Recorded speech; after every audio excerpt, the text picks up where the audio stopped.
Hello, everyone. Wow, that sounds loud. Okay. Hi, everyone. This is Dr. Judy here from the Psychological Healing Center, Dr. Judy What the Freud. And tonight's topic is, I'm sure, one that you have heard me talk about. I'm just kind of combining concepts here so that we can see the magnitude of what some people have to live through and how some people have been injured. And tonight's topic is the passive-aggressive narcissist. So this is a call-in show, everyone. So please feel free to call in because we're going to look at two sides of the coin. We're going to look at the side of the coin of the injuries that are associated with the passive-aggressive narcissist, why they are behaving like that, what the Freud is going on, and how they impact the people around them who stay in the system gone wrong. And the first thing that I want to talk about, of course, is what's happening globally, and that is the coronavirus. And I just am probably as confused as most of you out there about this in terms of how do you know you have it? I personally have a little cold right now. I'm sniffling, a little bit of a cough, but I don't know. What does that mean? I'm thinking about it also because no matter whether we like it or not, the coronavirus is an example of we are interconnected. There's no way to deny that fact.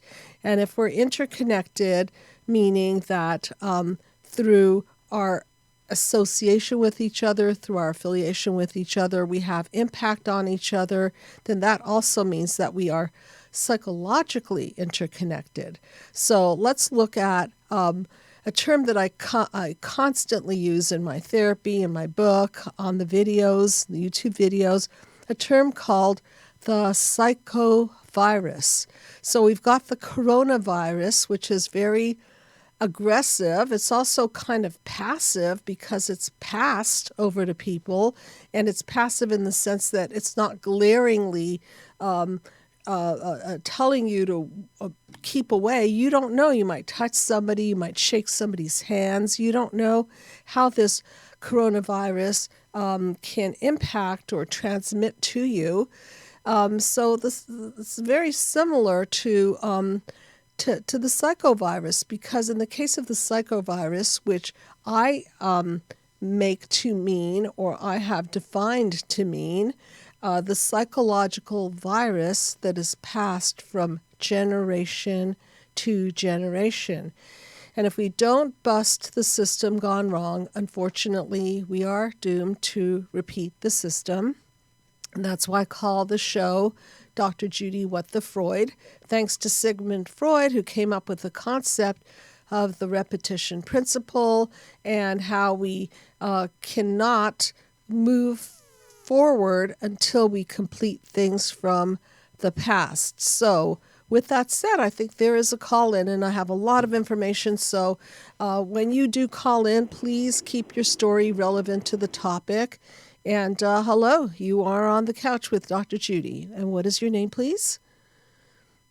Hi, my name is Natalie, and I'm calling from the San Francisco Bay Area here in California. Well, I really appreciate you calling in. And I just had a feeling that passive-aggressive narcissist topic is going to push a lot of buttons. So what the Freud is going on in your life that prompted the phone call? Well, I'm a codependent, and my mom and my husband are narcissists, and I recently moved out, and in the process of going to CODA and, discussing with my therapist and, trying to talk with my husband, I feel that, am I a passive-aggressive narcissist? And I'm trying to figure out, is it possible to be both codependent and be a narcissist at the same time? Well, okay, so here's something that I recently read, and I think it's so that not all passive aggressive individuals are narcissists. So sometimes passive aggressive is a coping skill, and it doesn't mean that behind the passive aggressive intention is a need to control or devalue or punish. Sometimes when we don't feel like we have a voice and we don't feel like we're being heard and we don't feel like we're really being responded to, we'll try anything to be heard. And if we're not heard, then I guess if you won't hand me the pencil after 3 times of me asking you to hand me the pencil and I need the pencil, I might just take that pencil out of the container and you might get angry at me because you didn't give me permission. So this is not just a part of the narcissistic structure. It can also be a coping skill, a defense mechanism. Okay, does that make sense so far? Yeah. Okay. Yeah, it does. Thank you. Okay, and I'm Well, really, yeah, go ahead. Well, I was gonna try to get some perspective into what may be happening with my marriage. Okay. And my husband, who I have identified are some signs of narcissism, and some of it, stemming from his own childhood wounds, and and his mom being codependent, his dad being a narcissist. And so I've been seeing a lot of similarities in the way he has been behaving in our marriage and the way his father treats his mom. Okay. And I'm also my stepson beginning to display some narcissistic behavior as well. Okay. And so I'm kind of like, I don't know what to do. Okay, so let's take a look and see what you mean by these behaviors. So what are you observing? Well, I'm observing a lot of, building himself up on social media, not taking not taking personal responsibility in what the issues are in our marriage, placing the blame on me, not being receptive to any feedback. Yeah. And when he does take feedback, it's kind of like, oh, look at me taking the feedback, I'm making these changes, but those changes aren't long term. Okay. They're very short term. Okay, gotcha. I also noticed a lot of victimization when he's the aggressor. And so as someone who has we've both been in unhealthy and toxic relationships, I don't see any of the personal development, like him working on his personal development, more on his exterior, on his aesthetics. He's been focusing on that. And as we've been talking about, where we went wrong in our marriage, it seems that he begins to take accountability, but then it just ends up being deflected back towards me. And so we've only been married 14 years. 14 years, 14 months. I was going to say only 14 years? Yeah. Only 14 months. Yeah. Okay. And do you have children together? Not together, no, but I've been helping him raise his 2 children for the past 5 years. Okay. And where is the relationship now? Are you on a track of divorce? Are you separated to see what can be done here to bring it together? What's the status of your marriage at this point? Well, we're separated. I moved out 10 days ago. Okay. And we also work together. Okay. So there's that part of everything looks good at work, but at home everything was bad. And I've been at my mom's house for the last 10 days, and we have had contact. We talked once, trying to get the feelings out, and I was really trying to get the conversation to remain calm. Yeah. Because we haven't been close in those 14 months. We've been very distant. We're like miles apart. And anytime I try bringing up issues, I feel that it turns into an argument, or he gets very defensive. But then he says the same thing about me, which is why I was wondering, can you be a codependent but then also be a narcissist? Okay, so these labels are useful because at least we have a languaging of what's going on. I look at everything as a system gone wrong. I look at things from a multi-generational point of view, meaning that you've said a few things about his family of origin and his father and the way his father treated him, and how people copycat and blueprint off of their parents' encoding, and so they get encoded with all the messages and all the behaviors and so on.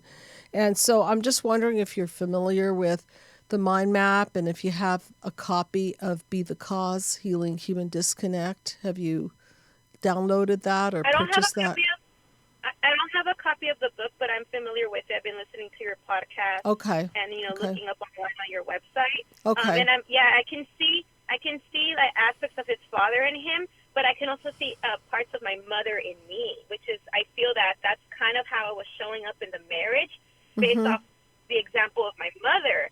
And I recognize now that that was also unhealthy and toxic. And so I'm kind of we haven't discussed divorce. The topic has not come up, but we also haven't discussed the next steps. And so if we were to fix this, I know that I need to take accountability and, deal with my own childhood wounds, and I can't change him. Okay, so I recognize that. Okay, so look, it's the fact that you recognize that you have to take accountability is the opposite of the narcissistic shell, which just deflects onto the other person, demeans, devalues, destroys, shames, and so on. And then we'll go specifically into the passive narcissist and what's going on there, so people can understand more the passive side to this.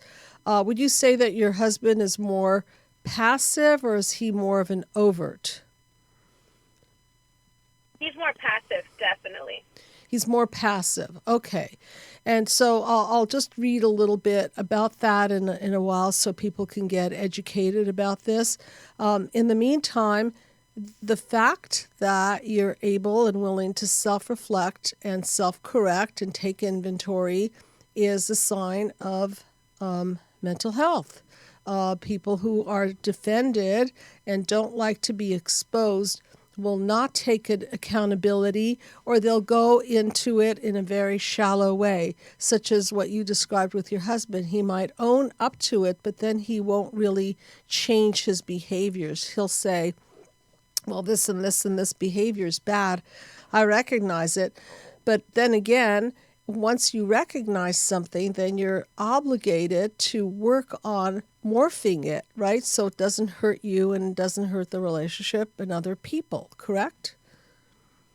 Yes. So it's just a half a job. If someone says, well, I don't like that I shout at you, but then they keep shouting at you, nothing's really changed. So they think they've gotten brownie points just by saying, I don't like that I shout at you, but that's not really brownie points. That's just the first step. The second step is in healing human disconnect, which is attempting to forge another way of communicating so that it doesn't break the bond. Okay? So why do codependent, and I'll look at that as a system gone wrong, someone who maybe leans a little too hard on others and depends on others for their own emotional well-being, why are they attracted to people who may be on the narcissistic end? Is because oftentimes the narcissistically inclined may feel that they're easier to vampire from. Okay, they're easier to take from. So codependent is dependent. So you're more needy, correct? So if you're more needy, then you may be more compliant. And is that an aspect of your relationship as well? The compliance, the neediness? Yes, that's definitely me. Okay, so it must have been really very hard for you to leave the situation. And didn't you say that your mother is also quite narcissistic? Yes, my mother is, and growing up, she was very controlling. Okay. I was the scapegoat. Okay. The black, called like the black sheep. And so, and even now, as I've moved out and living with my mom, she still feeds me certain messages. And so sometimes I'm wondering, is part of me leaving and the way I was handling my marriage and showing up in my marriage part of the messages that my mom was instilling in me. Okay. Like, did I actually live my marriage the way I wanted to, or the way my mom modeled it for me? Got it. And this is what mature people do. They start taking a look at the old system gone wrong and step back from it, and then they decide and they go through a process of unraveling all the damage, which is what the mind map exactly is. It's locating the childhood wounds, which I talk about 5 main ones: physical abuse, emotional, verbal abuse, sexual abuse, neglect, and smothering. And so obviously if you're being neglected, smothered, and abused, then you're going to suffer and you're going to have reactions, and you're also going to encode a bunch of misperceptions into your belief about yourself and the world. Beliefs like you're not good enough, or you're only good enough as long as you're needed, which is a really popular, quote, core belief that codependents have. And so this all fits together to create a really, really unsustainable system that falls into panel 4, 5, and 6, which I call the Freud. So panel 4 represents the unsustainability of the old system, and then panel 5 represents the defenses people use to protect themselves from these wounds, defenses like smoking or drinking or overeating, or even the narcissistic defenses, which are really, really hardened defenses like passive aggressive and demeaning and devaluing other people, and cutting their heart out so that they don't feel empathy. So isn't the best defense against hurt apathy? So if you can get to the stage of I don't care anymore, then theoretically, then I won't be hurt. What a wonderful world. I don't care.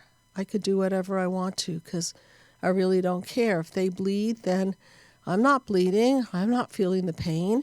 And so this is actually the consciousness behind all of this psychopathology.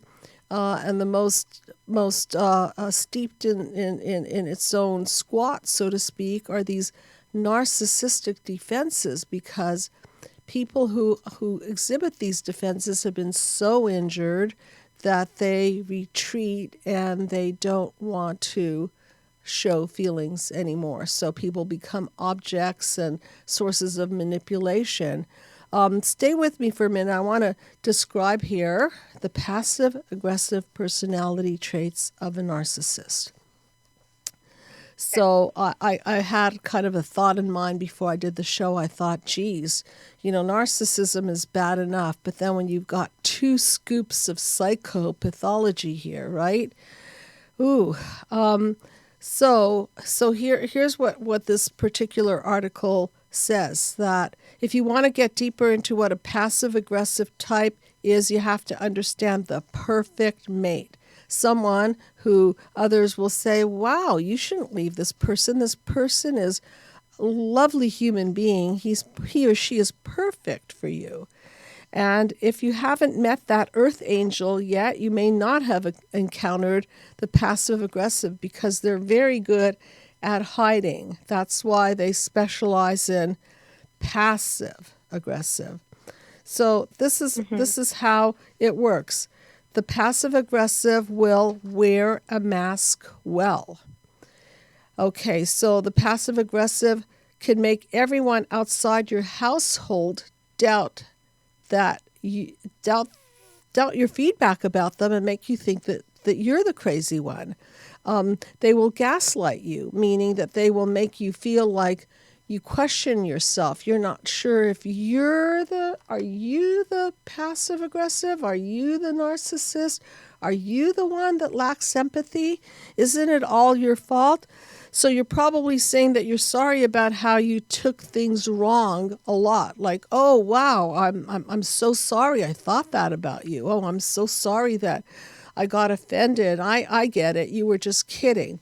So this is how the passive-aggressive leaves people reeling in confusion. This is the gaslighting. And when you feel crazy, I think you're getting it that there's something really off here. And here's the one that I was talking about. They really don't care about people. The passive-aggressive personality has no room or empathy for others. If they care deeply about anyone, it's probably about themselves. So let's go on a little bit about some other aspects.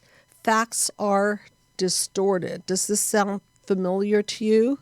The facts are changed or manipulated. If you suggest something, the narcissist will say that they suggested it. If it makes sense to you, it'll be a lie, and then the narcissist will be the one who cleared up any of the problems. When your facts are laid on the table, the narcissist will find a way to change the facts. They attempt to change the fabric of reality. So I like to put it in this languaging. They crack your lens of perception, and then they end up cracking you up. Make sense? Wow. Yeah. Okay, so an overt narcissist is very easy to recognize. They overtly put you down. They're flamboyant. I did a couple of episodes, one on covert and one on overt. The overt narcissist is probably less likely to be the passive-aggressive, and the covert one is probably more likely. They're the shy narcissists. They want to go under the radar. So if they're going to pay you back, it's going to be behind your back. If they're going to hurt you, it'll be through silent treatment. Okay? Does this sound familiar to you? Very familiar, which is also why I was wondering, am I the narcissist? Because when I'm looking at the explanation and definition of even like a covert narcissist, sometimes I'm wondering, like, well, I think I fit that one. So then I begin to think, am I gaslighting myself am I convincing myself that I'm, worse than I actually am? And so that's where I think it's great that you're examining your behaviors, and definitely if we've been raised by narcissistic people, we also may copycat their traits, and we may use their defense mechanisms. It's just that there's a line that's crossed when people go too far, and that too far is a lack of ability to self-reflect and self-correct, a lack of ability to own their own stuff, a lack of ability to apologize, a lack of ability to really step into your shoes and feel for you. So here's just some other stuff. A narcissist will attempt to change the very fabric of reality. Whatever serves their purpose will be the facts. So even if they go passive-aggressive and you confront them on their passive-aggressive behavior, they might say, what are you talking about? You don't know what you're talking about. No, that's you. They'll blame it on you. They'll turn the tables on you. So then, of course, you're going to question yourself. And here's another one. Passive-aggressive does the strangest things along with the negative feelings. They fail to take responsibility, and that's the self-reflect, self-correct. They insist that they are the ones who come up with all the good ideas, and that if there's anything that's bad, then that's your fault. Okay, so do you see that there's no ability to even look in the mirror and say, you have a good point. Maybe that wasn't a really great thing that I said or did the other day. Let me work on that. I apologize for that. I really feel bad about that. That doesn't exist in the repertoire. And here's another one, and I'm going to talk a lot more about that. The rage. The passive-aggressive narcissist doesn't seem to have any anger problems on the surface. They live in hidden fury. What do you think about that one? Well, that's where I think that description fits me, because I keep my emotions and feelings in. Okay. Whereas when I may push his buttons or bring something up that makes him uncomfortable or upset, that's when he'll let his rage out. Okay. And so that's why, sometimes I'm wondering, or I begin to think maybe I have traits of a narcissist. In the situation of a relationship, those outbursts of rage and anger are what has caused me to just keep my feelings in. And I also see it play out when he yells at his son. When his son begins to, I guess, call him out or point out things in my husband won't take accountability for that either. And instead, he'll lash out at his son. And so that's where I'm beginning to see that intergenerational trauma, where the way my husband's father was with my husband is now how my husband is with his son and with me, the wife. And are you the one lashing out also? Are you finding that you're lashing out? No, I'm not lashing out. I just keep my feelings in. Okay. The times that we don't fight often, and the times that we have fought, it's gone to a point where, like, I get triggered, because I also have complex PTSD. I've gotten triggered, and then I'll lash out, but then I stop, and then I just shut down. Okay. So let me address complex PTSD. It's a term that many people use. I personally relate to it on the level of unhealed childhood wounds that really have not been expressed and reprocessed and have no words to it. These are feelings that are really buried deep inside. Now, the fact that you're not exploding, you're probably the imploder. So if we go to panel number 6 for a minute, or let's just look at the whole mind map so I can map it out. Okay, so childhood wounds lead to reactions that lead to negative encodings like not lovable, not important, loser, failure, so on and so forth, that then get triggered and cause chaos, defenses, and breakdowns. Now, some people break down by imploding, and that would be the people like yourself who are quiet, and maybe even the passive-aggressive narcissist. They may just be imploding with anger, but instead of imploding, they are acting out because they are being aggressive by being passively aggressive. An imploder will hurt themselves more than they will hurt other people. So an imploder might get depressed or suffer from some kind of an obsessional thinking because they're not really able to metabolize these feelings of lack of control. And so an exploder might fly into rages or hurt other people physically. So see the different styles, see the different ways people break down. Yeah. So you're probably I'm definitely imploding. You're imploding, right? And when you read the book, make sure that you learn these defenses, because it's these defenses that are erected to keep us from feeling our childhood wounds, our reactions, our encoding, our chaos. Okay, so there are defense against our world gone wrong. So, so how is this affecting you? I'll just read a little, and then I want to hear, how is this affecting you? I guess you can see how these traits can make you feel guilty, worthless, shameful. I guess you can see how this might get you sick in terms of mind, body, soul. So I want to know, how is this affecting you?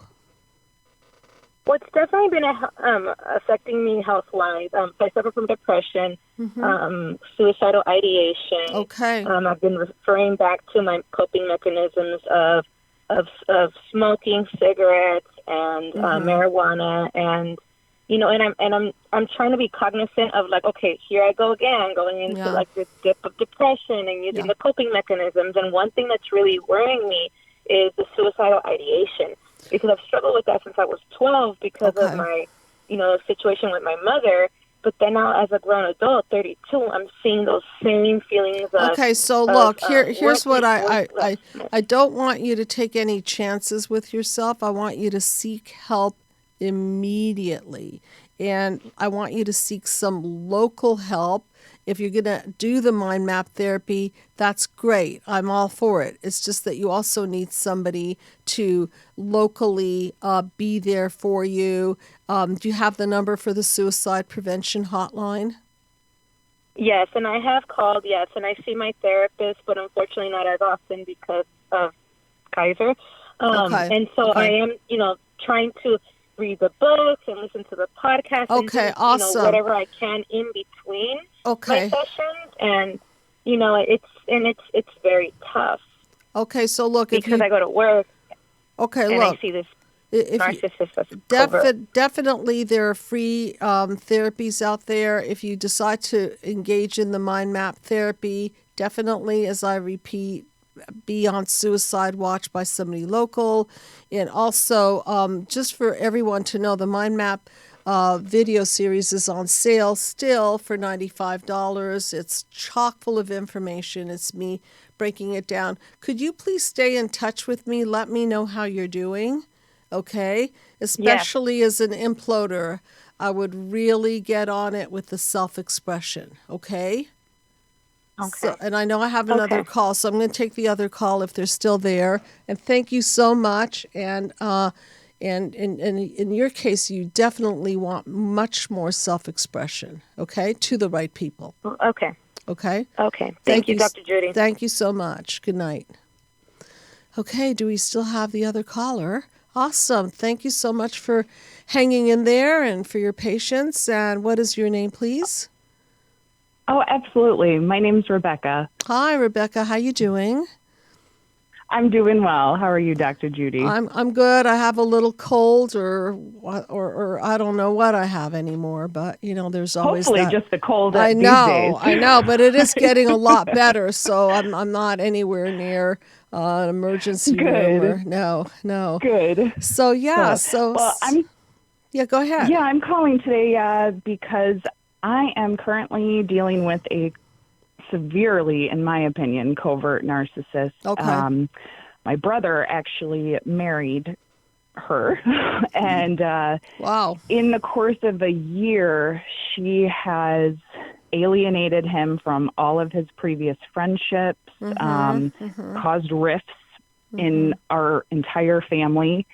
And I actually had to go no contact for the last year, for the majority of the year, just due to some really frustrating scenarios that she was kind of pulling out of thin air. And it's really thrown me for a loop. My whole family, actually. But all of the things that you were saying, they're so aligned with all the behavior that we've seen, the lying, just pointless conversations of trying to speak reason into different situations where just anything that said anything rational, logical, it gets immediately spun, ignored, just veering off onto a completely different topic. Okay, and by the way, which state are you from? Where are you calling from?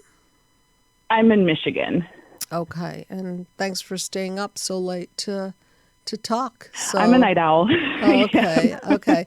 So one of the reasons they deflect so hard is because their passive or their aggressive ways are defense mechanisms that they need to survive. And just like a kid, if you try to take away that toy or that defensive thing that they're holding on to shield their world, they're going to get really, really angry at you. And so by asking them to step up to the plate, really you're asking them to change.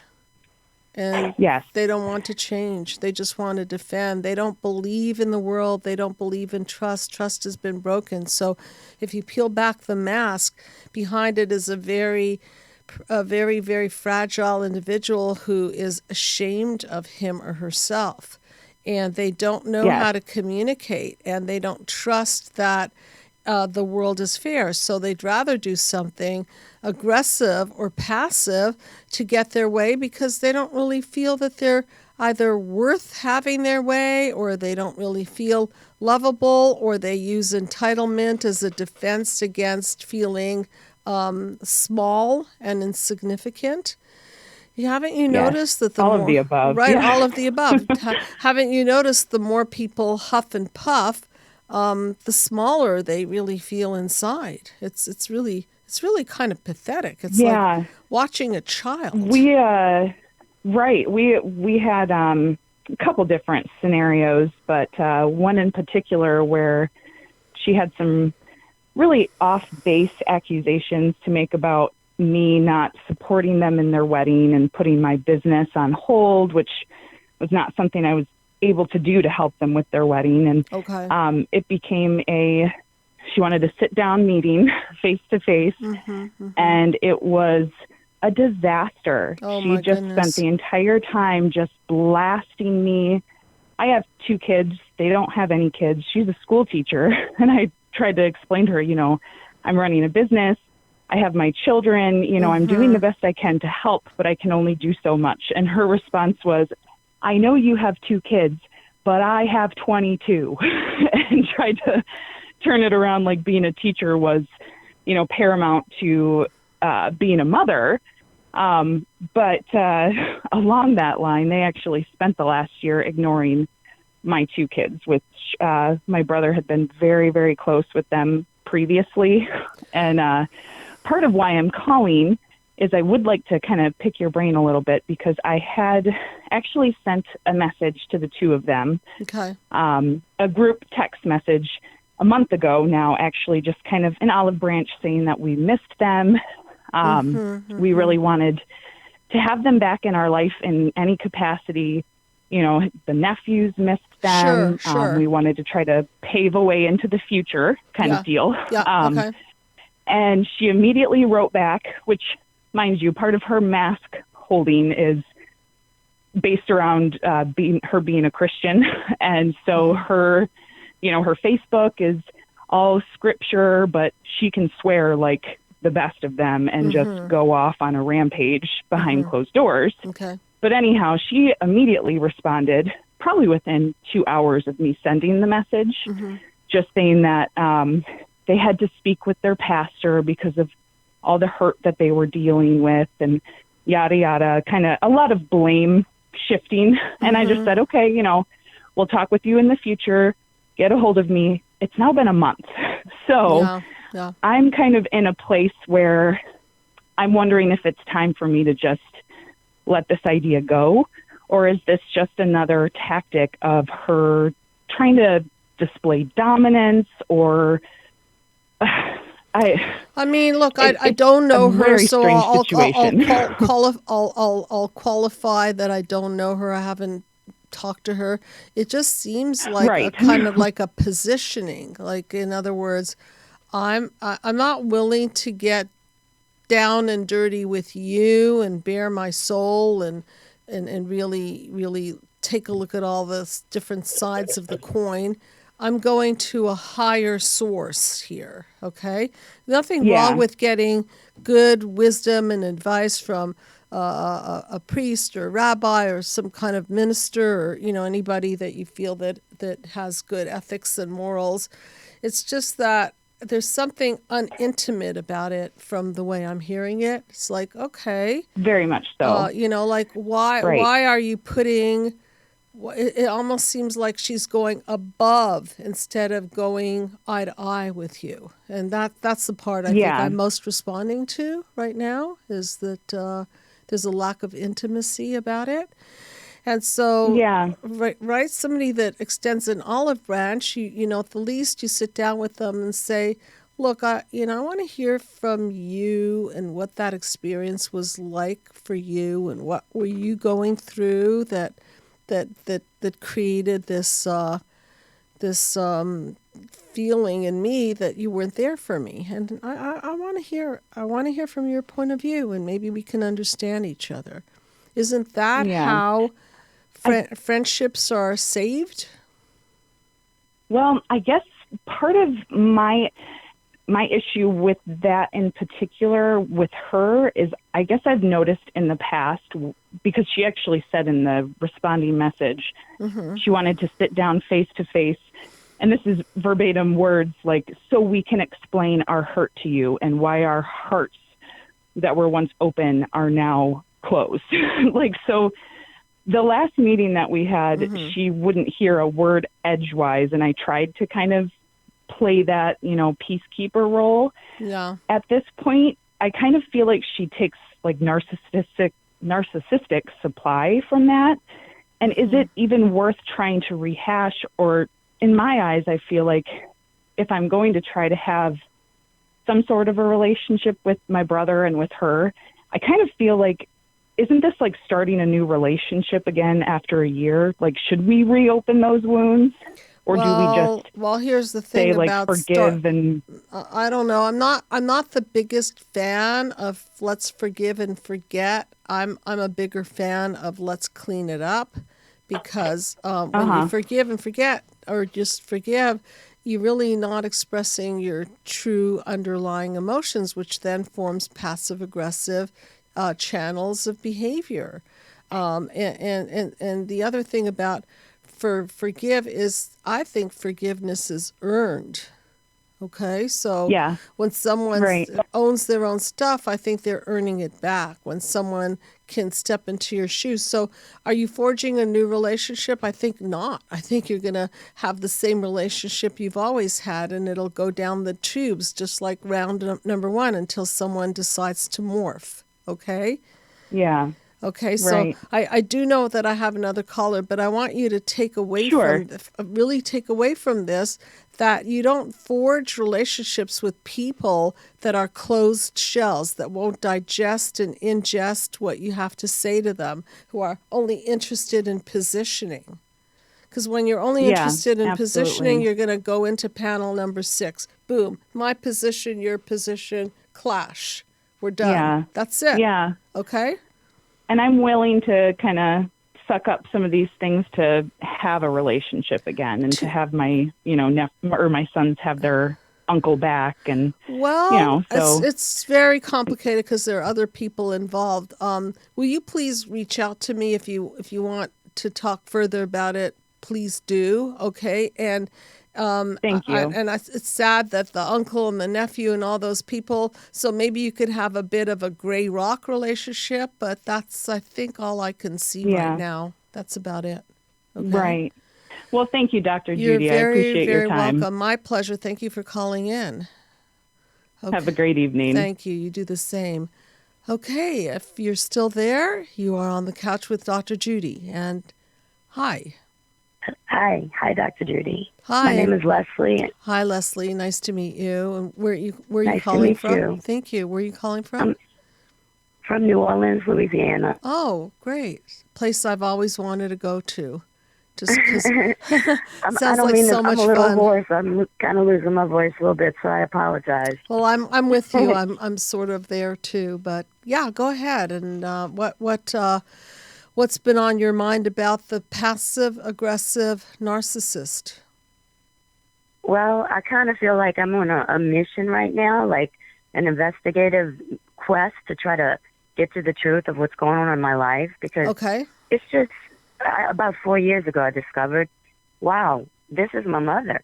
I think I have a covert, passive-aggressive, narcissistic mother. Very, very, very painful. At least, as I said earlier, if you have an overt, you know what's coming. You really can see it. And with that passive, you almost think that you're crazy. It makes you feel crazier because you don't really see it coming. It does. It really does. It makes you feel like you're losing your mind. So what kinds of things are you seeing now that you know more about this? What are you seeing, and how is it triggering you? How's it confusing you? What's she doing, or what's she not doing? Well, right. Well, I've always been her scapegoat. I learned I'm the scapegoat. I mean, I always have known we were never close.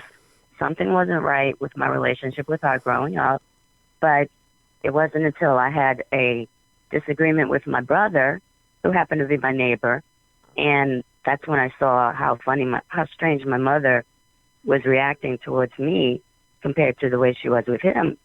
I happened to Google toxic mothers, and there's something wrong if you're Googling toxic mothers. You think, right? Yeah. I'm sorry, what? No, I agree. I mean, why are so many people listening to YouTubes and information on narcissism? Because they're hurting. because they feel Right. that they're going crazy, because they feel that some kind of injustice has been done to them. They can't quite put their finger on it, so now they're becoming psychoeducated. So what are you discovering, and what are you now seeing that you missed before? Well, let me bring it a little more up to date. Okay. I have 2 children. Mm-hmm. My daughter, she's always tried to undermine my parenting. She's very controlling, very opinionated, Mm-hmm. and she would interfere with the way my parenting style was. And she was, I feel looking back in hindsight that she was grooming my daughter. Mm-hmm. And now that my daughter I'm sorry, I had the VNS surgery because I have epilepsy. Mm-hmm. And right now it's going off, so that's why my voice sounds like this. So I apologize. Okay, no It goes problem. off like Are every you 5 minutes. okay? Are you all right? Oh, I'm fine. I'm Okay, fine. It's just okay. the way I'm getting used to talking. Okay. But anyway, my daughter, now that she turned 18 last May, she ended up. My mother was trying to cause a lot of chaos Mm-hmm. between my relationship with my fiance Mm-hmm. and my children. My daughter ended up moving in with my mother. She's now living with my mother, Mm-hmm. and I'm no contact with my mother at this moment. We've Yeah. always been back and forth with the contact and no contact. Mm-hmm. I'm not saying it's permanent, but my daughter has turned against me now. Yeah. You know, I feel like my mom has been trying to sabotage my relationships from my fiance Mm-hmm. to my daughter. Even my best friend of 30 years, I stopped speaking with her because she's more on team mom, you know. And this is not atypical. This is an example of passive aggressive. I can't think of a more sad example. It goes behind your back, poisons you to other people, right? Significant other people like your daughter and people close. And then you don't yourself know how to defend yourself because you don't really know what she said. So, Well, she's actually been confusing me, Dr. Judy, about my fiance by trying to convince other people and trying to convince me that he had something wrong with him. He was a control freak. I'm a puppet. He's a narcissist because I confronted my mother in the past, which I know now, never confront a narcissist. You're going to Right. get the rage. that's right, which is my next topic, by the way. I'm going to go into narcissistic rage, okay? But you could see that now you have flying monkeys, right? You've got your daughter and other people that are agents of your mother. They've been contaminated. They've been, it's so sad. All I can think of now is how that psychovirus is really a metaphor, and now we're all in it as a human race with this coronavirus, and it's spreading, and this multi-generational psychovirus has been epidemic for centuries, and now we're starting to bust it. Okay, so Right. your mother infects your daughter, and then your daughter is looking at you with a cracked lens of perception, and instead of going to you directly and saying, Mom, I want to check something out. Grandma said blah, blah, blah, blah, blah, blah, blah. Did you really say that? Or why would you say that? Yeah. Or what's going on? So everything is now subterfuge. Okay? What she's been doing, she's trying to put the blame on my fiance. She's been trying to convince my children that he is the narcissist. And what Does do that you sound like something? what do you think? I'm sorry. Do you like your fiance? Is he a good person? I love him. Okay. I love him, and my mother actually had me so confused for some time to where I felt like I was losing my mind. But now, ever since my daughter moved out, and I'm looking back, and I see that my fiance is the one who's been telling the truth. My mother was the one trying to cause all of this chaos. Well, But my daughter is brainwashed at this moment. Well, for sure, narcissistically injured people do not like anyone else usurping the throne. No way. Okay, so Exactly. So if you're in love and love your fiance, that's really bad news for your mother because she's not number one anymore. So Right. what's she going to do about that? Like a good sports person, they're going to try to they're going to try to grab the ball, right, and run with it. So they're going to try to take down your lovely fiancé, right? And and poison your mind against him so that you can go running back to mom. What's the likelihood of that happening? That's exactly what happened. Because I did leave him for a week at one time and ran straight to her. Okay, so she succeeded, but how come you're not doing it round 2 or 3 or 4? Because I see what's going on. I see the truth now. Okay, so I'm glad you're waking up. I'm so glad you're waking up, because this is how things get really ruined. I know I have one more call. I'm just going to try to bust through a couple of things, okay? So stay with me for a minute, and then, of course, you're free to call me at the Psychological Healing Center, and but definitely you're not falling for it like you used to. So narcissistic rage is something that was coined by Heinz Kohut in his book Analysis of the Self in 1972. I'm going to buzz through this, but I'm going to revisit the topic. Narcissistic rage is a reaction to narcissistic injury, a threat to self-worth, self-esteem. So don't confuse anger with rage. It's different. And here he says, why do people go into narcissistic rage? Causes: challenge to confidence, injury to self-esteem, below which is shame, and an exposure of a false self which feels very, very unlovable, very, very weak. Okay, so these are the stages. So sometimes narcissistic rage is explosive, where people just burst and get angry. Could be passive aggressive, sulking, silent treatment, pretending they are invisible, getting back at you behind your back. And there are 7 stages, and then I'll probably take one more call. But I want you to hear this, okay? Stress. Okay. So this is what the person's going through. First, they feel stressed. They're subconsciously angry. Then they get anxious. And you can see the subtle cues. And then they get agitated and show displeasure. And then they get irritated, a little more displeasure. And then they get frustrated and they start scowling and having harsh words. And then they get angry and their speech gets louder, and then they lose it, losing their temper into rage, aggression. The narcissists do not go through the 7 stages like other people do. Usually other people, they have a bandwidth of emotions, so they might escalate, but people with a weak core sense of self will burst really quickly. So they'll escalate this, and they'll go from 1 to 7 quickly. And the passive-aggressive one will do it, but the methodology may be a little bit different. And so I just wanted you to hear this. So please be in touch with me, and don't let your mother poison the relationship with your fiancé. And hopefully you and your daughter will have a chance to have a real talk, okay? I hope so. I really do. Yeah. I want to let you know I have your book, and I've been watching your podcast, and you have been much help for me. I really appreciate I really appreciate you telling me that. Thank you very much. Thank you, Dr. Judy. Okay, you're welcome. Good night.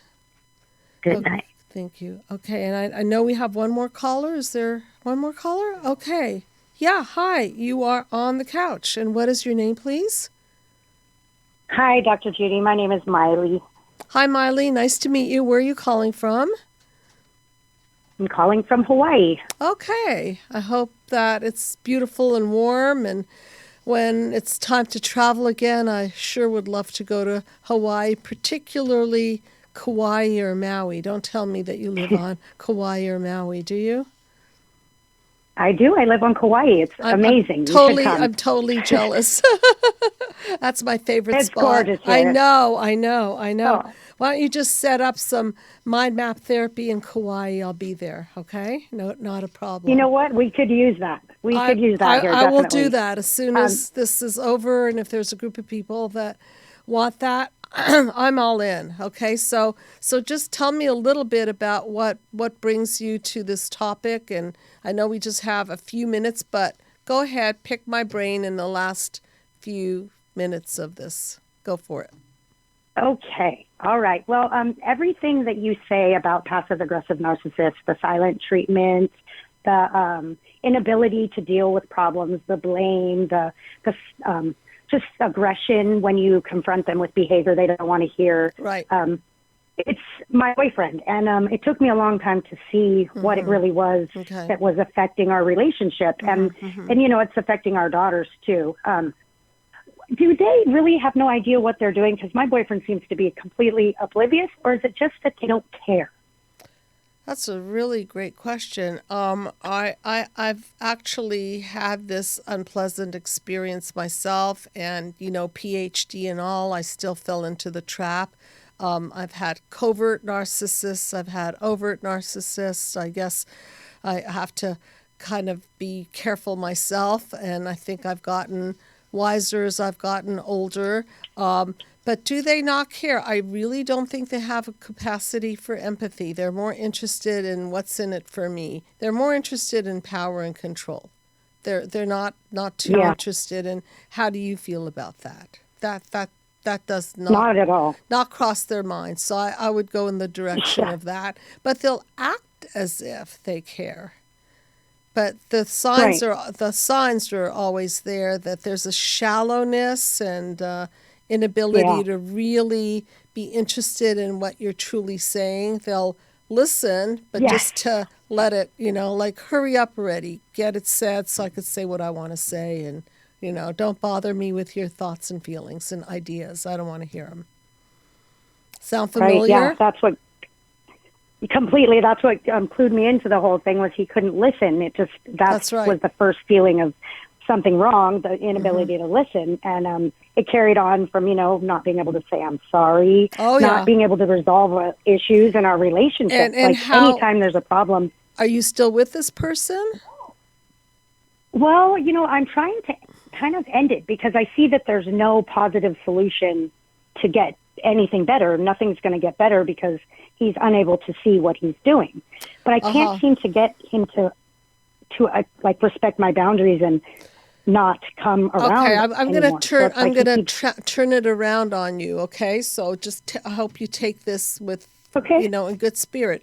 It's not that. It's the other way around. You're allowing for him to come in. Okay, so until I guess so.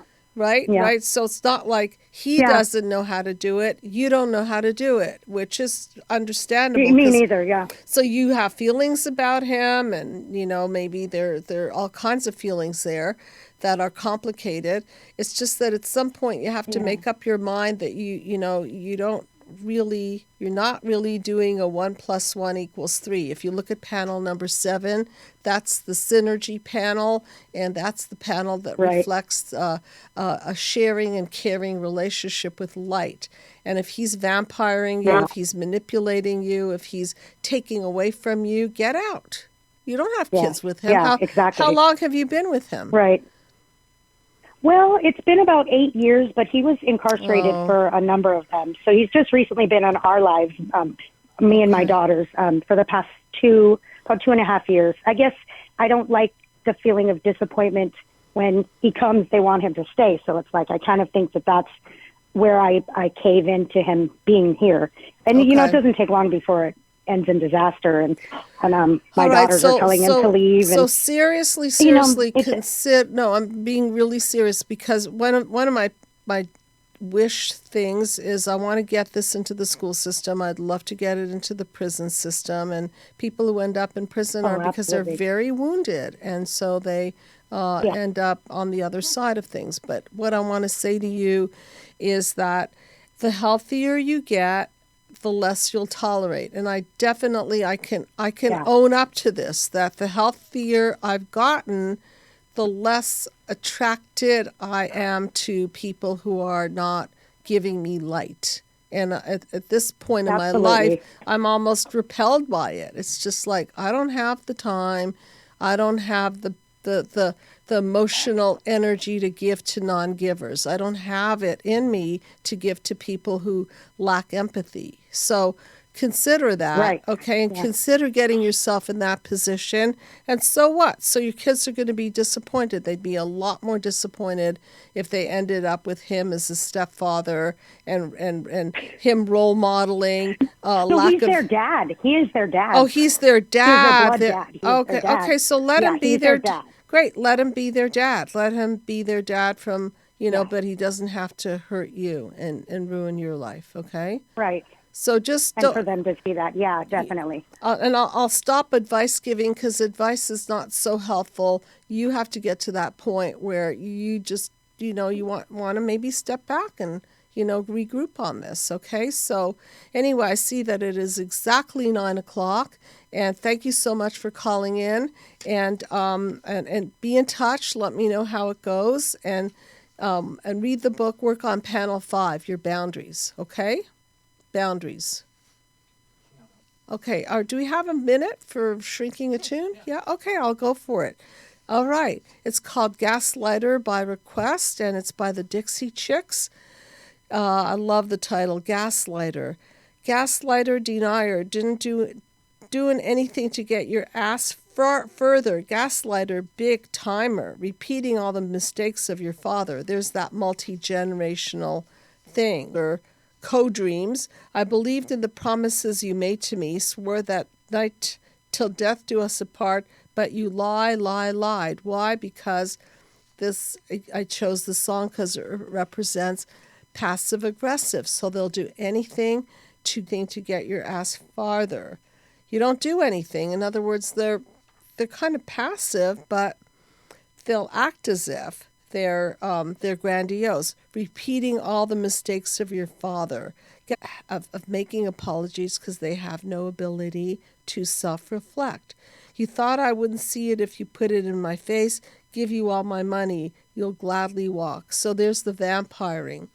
Inability to self-reflect, inability to apologize, inability to consider other people's dreams, and setting people up to go crazy. So the Healing Human Disconnect and my Mind Map video series is still at that discounted rate of $95. I think we're holding it through St. Patrick's Day. Okay, see you next time, and please stay healthy and wash your hands. Good night, everyone.